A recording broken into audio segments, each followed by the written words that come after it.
The Christian Standard Bible by Holman Bible Publishers. Genesis chapter 50. Then Joseph, leaning over his father's face, wept and kissed him. He commanded his servants who were physicians to embalm his father. So they embalmed Israel. They took 40 days to complete this, for embalming takes that long, and the Egyptians mourned for him 70 days. When the days of mourning were over, Joseph said to Pharaoh's household, "If I have found favor with you, please tell Pharaoh that my father made me take an oath saying, 'I am about to die. You must bury me there in the tomb that I made for myself in the land of Canaan. Now let me go and bury my father, then I will return.'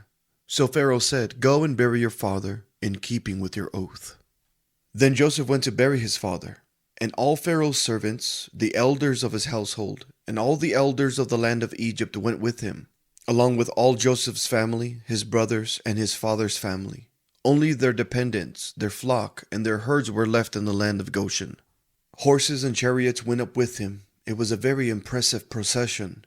When they reached the threshing floor of Atad, which is across the Jordan, they lamented and wept loudly, and Joseph mourned 7 days for his father. When the Canaanite inhabitants of the land saw the mourning at the threshing floor of Atad, they said, 'This is a solemn mourning on the part of the Egyptians.'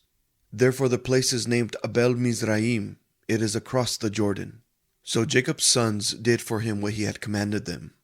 They carried him to the land of Canaan and buried him in the cave at Machpelah in the field near Mamre, which Abraham had purchased as burial property from Ephron the Hethite. After Joseph had buried his father, he returned to Egypt with his brothers and all who had gone with him to bury his father. When Joseph's brothers saw that their father was dead, they said to one another, 'If Joseph is holding a grudge against us, he will certainly repay us for all the suffering we caused him.' So they sent this message to Joseph, 'Before he died, your father gave a command. Say this to Joseph, please forgive your brothers' transgression and their sin, the suffering they caused you.